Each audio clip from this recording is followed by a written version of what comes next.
Hey there, my name is Joe, and I like to make movies. You probably already knew that if you're watching this, but I'm here with my buddy Alex Lopez in El Paso, Texas, and if you look at these buildings right over here, that is Ciudad Juarez, Mexico.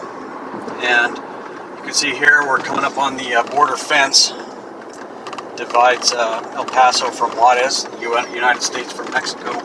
So Alex and I, being amateur filmmakers, got to thinking that we're in a unique position living here on the U.S.-Mexico border, that we could try to paint a little bit more of a realistic and positive view of what life on the border is really like.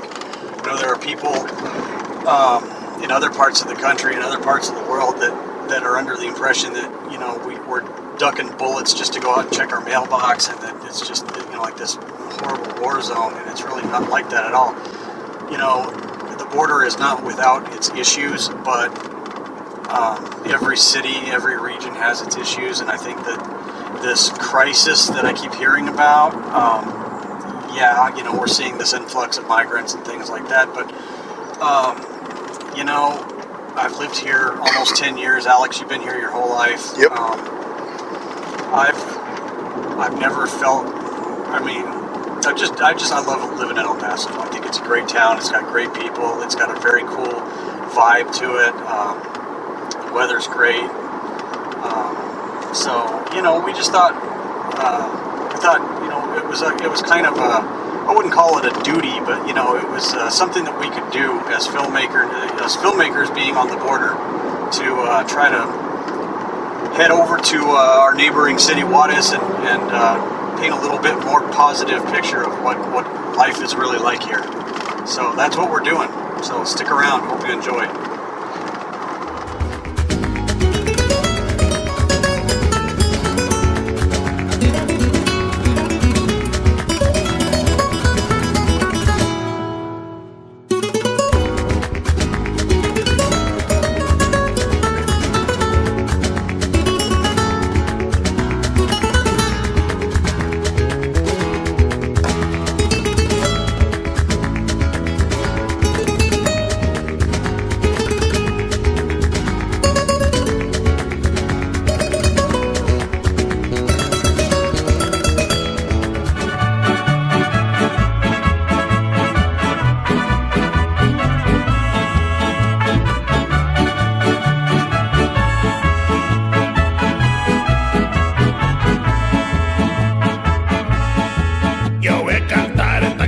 Yo voy a cantar esta canción para mi gente, con una pasión tan fuerte. Ay, ay, ay, ay. So Tintan, or as Americans would say it, Tintan, which is how it's spelled, he was a very famous Mexican actor. El panadero con el pan, el panadero con el pan, el panadero con el pan, el panadero con el pan. Tempranito va y lo saca calientito en su canasta para salir con su clientela por las calles principales y también la ciudadela, y después a los portales, y el que no sale se queda sin el pan para comer. But he is well beloved and a very, very famous actor. He's like the Sinatra of Mexico. Okay. And this is his museum. Or like the Buster Keaton of Mexico, maybe, or maybe like the Charlie Chaplin. There you go. Okay. Charlie Chaplin of Mexico. I'm loving these lobby cards too. These are fantastic. Pan para comer, traigo bolillos y teleras en sazón, también gendarmes, besos, conchas de a montón. Y traigo caldras, novias, cuernos. ¿Qué pasó, marchantita? ¿Va usted a salir, sí o no? Voy, que me estoy peinando. So I'm here with Tomas Cuevas, and who are you, sir, and who are you with? Well, I'm from Ciudad Juarez, and I live in right here right now for 56 years. Okay. I'm working in the University Autónoma of Ciudad Juarez. So probably in my discipline is tourism. Okay, great. And what we did here today is we took a walking tour from downtown El Paso into downtown Ciudad Juarez, and we saw a lot of different tourist attractions and historical sites and things like that. I know that you and the mayor of El Paso and his wife are trying to bring back the tourism to Ciudad Juarez. How has it been so far? Has it been a success? Have you been seeing more people come? I know you've only been doing it for about a month now. How is it going so far? Well, definitely we need to do a good efforts to working together, El Paso and Ciudad Juarez. One of the best friends for Juarez is definitely Adair Margos, because they try to promote this kind of tours. Obviously, we do the same right here in Juarez. We are working 20 years ago, related to try to convince the main idea that the Juarez is not the insecure idea that most of the people think. Yes, the media is part of the main problem that we have, is like the big cities. We have some troubles like the big cities. More or less we have right now in Juarez at least 1.5 million persons who live in this area. If we're talking about the region of the El Paso Norte, Las Cruces, El Paso, and Juarez, we're talking about at least 2.5 million persons who live in this region.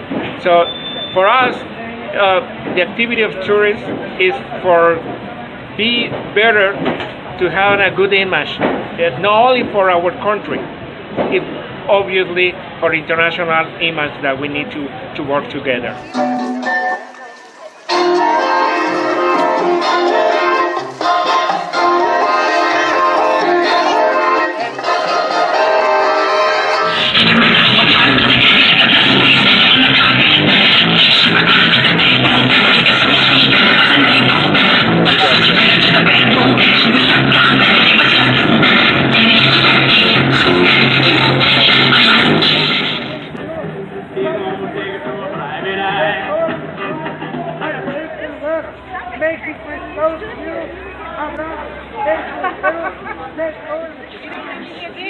That's what they did. They diverted the park underneath. So now we have a plaza.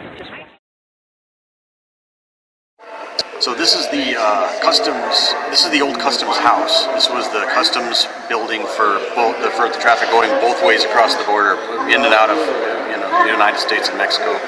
And now it is a revolutionary museum. And I've been to Juarez many times, and I've never actually been in this building. And it's really beautiful. And Alex, I know you got some shots. I don't know if you got a shot of the ceiling up here. But this is really nice. Really beautiful. Beautiful architecture.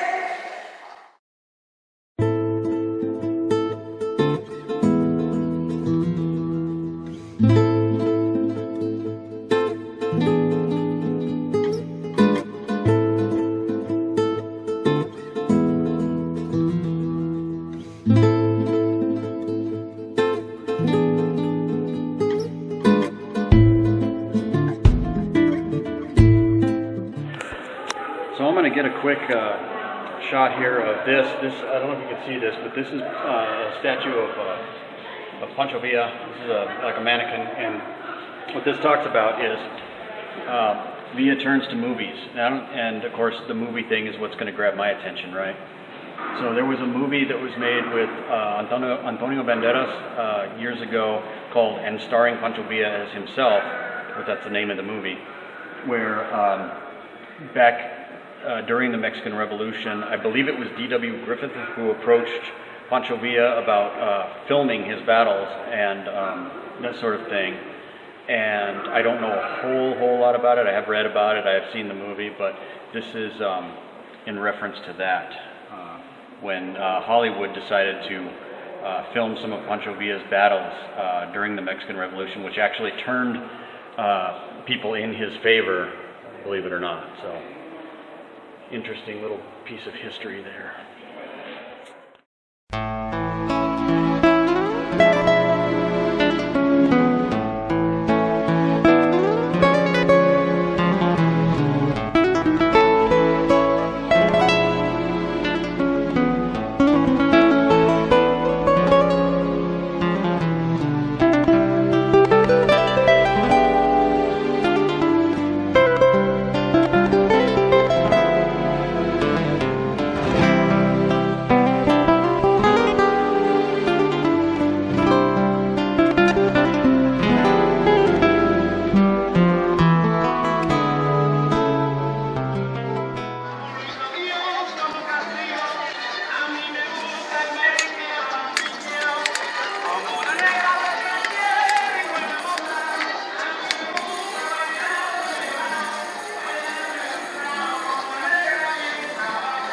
time.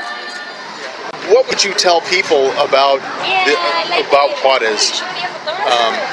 Well, you know, for me as someone from El Paso, I just feel incomplete if I don't cross over to Juarez or participate in a place, a different country that's right here, my closest neighbor. I can walk from my office in 10 minutes.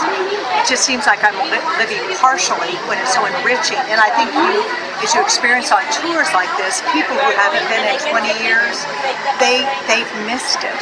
And several of our participants today just said how good it feels to be back.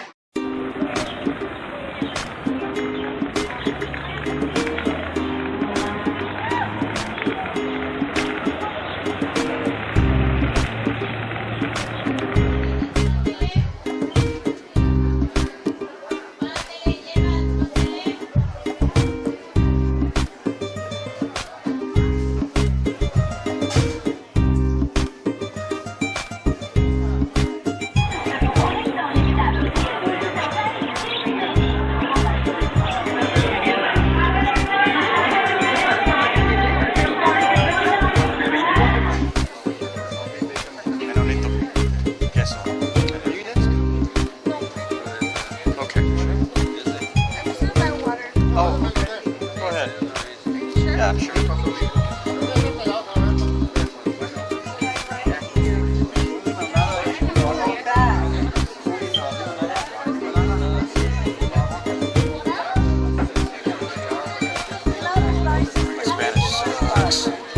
Better than mine.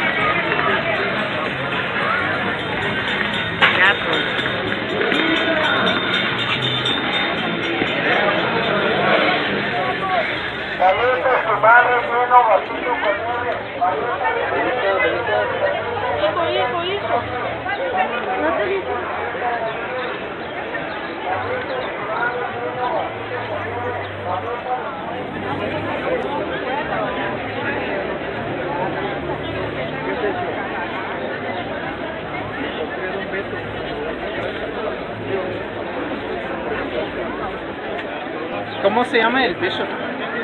Ay, te lo debo, ¿eh? No, está bien, está bien. ¿Cómo se llama el obispo?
What do you think building a border wall, how do you think that would impact El Paso and Juarez?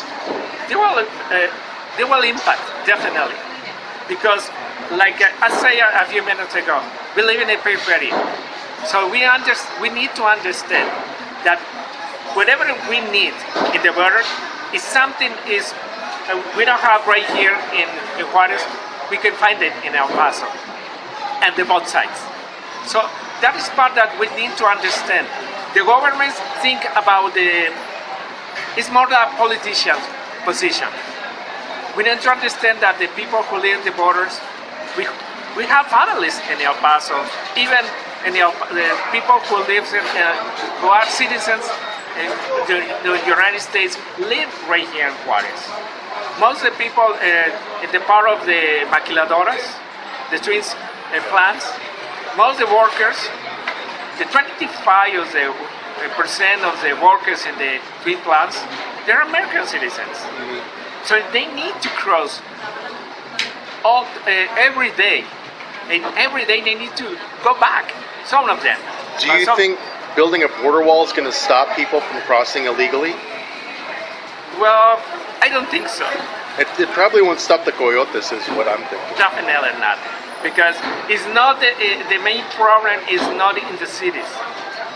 The crossing points, most of the people they have his visa for crossing. Yes, some few they think they can cross without the papers, but this is not true. If you see the border, definitely they have a lot of security. So it's not impossible, but you can't. A lot of people, though, most of the people that I know cross legally through the puente. A lot of people I rarely see, being an El Paso citizen, I rarely see people crossing illegally. Because you know that the people they know they need to cross legally. The people they don't want to cross legally, they do it. Not by the city, but in other ways. Okay, so I don't think so. It's in a good position to put in a wall in not only in Mexico, United States, around the world. Yes. It's not only for Mexico and United States. It's around the world. It's not functional. Yes. We've seen in places like Israel and Germany and things that walls don't help. They hurt. Yeah. What would you say to people about El Paso and Juarez? Well, of course, I've lived on both sides my whole life. I didn't come for a while. I really like what my husband, the mayor, has been saying about a wall as part of the solution, but there's so many others. And we want people to know that families live on both sides and students live on both sides, and we need to have our bridges fully manned. I mean, we need comprehensive immigration reform, really. We just need to look at the whole picture of what the solutions are.